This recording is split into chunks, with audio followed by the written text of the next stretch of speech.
लेकिन जब मैं ग्रस्तों के घर गया तो मैंने सोचा यहां तो शांति होगी कम से कम।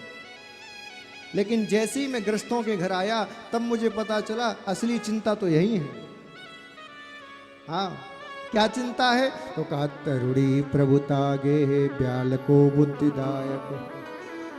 बोले घर में तरुणी नई बहू की चलती है और महाराज कोई नया काम करना हो तो श्याल को बुद्धिदायक साले साहब को फोन लगाया जाता है।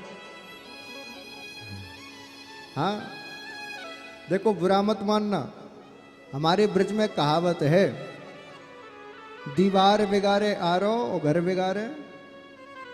देखो मैं नहीं कह रहा, यही कह रही है महाराज, तो थोड़ा बच के रहे ना।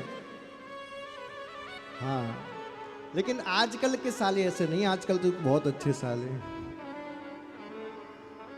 तो बोले घर में नई श्रीमती की चलती है। अच्छा, एक गजब की बात कही नारद जी ने, बोले कन्या विकीर्णोत लोभात दंपति नाम च कलकनम। बोले आजकल शादी नहीं होती, विवाह नहीं होते। बोले तो? बोले खरीद बेच होती है।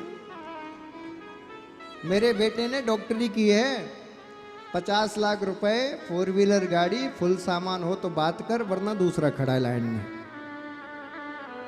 हाँ जी, कहना जी। बोले आजकल बेटे का कोई विवाह नहीं करता। बोले तो? बोले बेचता है।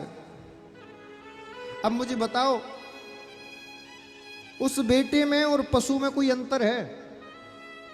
जैसे आप बकरी पालते हो, भैंस पालते हो, उसको पाल पोस के बड़ा करते हो, जब वो बड़ी हो जाती है तो उसको मेले में जाके बेच आते हो। वही तो काम आपने अपने बेटे के संग किया, पाल पोस के बड़ा किया, नौकरी लगवा दी, अब दाम लगा रहे हो, बोली लगा रहे हो, 50 लाख रुपए चाहिए, 10 लाख रुपए चाहिए। तो भैया पशु में और बेटे में तुम्हारे में अंतर कहाँ रहा? बताओ ना। अच्छा, मुझे हंसी तो उस बेटे पर आती है जो पढ़ लिख कर भी खुशी खुशी बेच जाता है। हाँ, मुझे बेचा जा रहा है। मैं तो आजकल कथाओं से कहने लगा हूं, लड़कियों से, यदि आपका जिससे विवाह हो रहा है और वो दहेज की मांग कर रहा है तो दहेज दो, लेकिन दहेज देने के बाद जब आप उसके घर चले जाओ तो उससे नौकर जैसा व्यवहार करो। सुनो, इधर आओ, पानी लेके आना। कैसी बात कर रही हो? पिताजी ने खरीदा है 50 लाख देख के, चुपचाप काम करो। वो रसोई में बर्तन डले हैं, साफ कर देना, और साफ करने के बाद जल्दी आओ, मैं थक गई हूं, लेटे लेटे पैर दबा देना। और कुछ कहे तो तुरंत 50 लाख दिए, फटाफट काम कर। क्योंकि जब तक आप ऐसा नहीं करोगे तब तक ये सुधरने वाले नहीं है।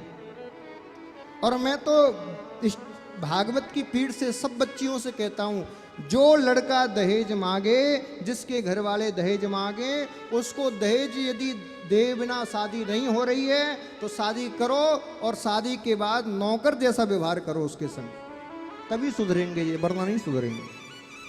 क्योंकि वो पति की सेवा की जाती है, वो पति तो है ही नहीं, वो तो खरीदा है महाराज। जैसे तुम छोटी थी, रोने लगी तो पिताजी गुड्डा गुड़िया ले आए, खेल खेल के मन भरा तो छोड़ के फेंक दिया। जब तुम बड़ी हुई तो तुम्हारे लिए एक दूल्हा ले आए। समझ गई ना आगे क्या करना है? वो तुम सबसे समझदार हो। बोलो राधे राधे। हाँ, क्योंकि जब व्यक्ति प्यार से ना सुधरे तो दंड से सुधारना चाहिए। इसीलिए बंधुओं, मेरा निवेदन है, दहेज लेना और दहेज देना दोनों ही अपराध हैं। इसलिए कभी जिंदगी में ना दहेज लेना ना देना। अच्छा, दहेज क्या है ये भी जरा जान लीजिए। लड़की वाला अपनी स्वेच्छा से जो दे रहा है वो दहेज नहीं है। चाहे वो लाखों दे दे, करोड़ों दे दे, वो दहेज नहीं।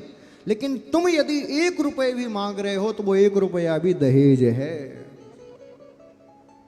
अपने मुख से तुम जो मांगो वो दहेज, लेकिन लड़की वाला अपनी इच्छा से लाखों दे दे, वो भेंट, वो उसके बेटी का उपहार, वो दहेज नहीं है। इसलिए अपने मुख से कभी मत कहो कि मुझे इतना चाहिए। यही कथा का मुख्य बिंदु है।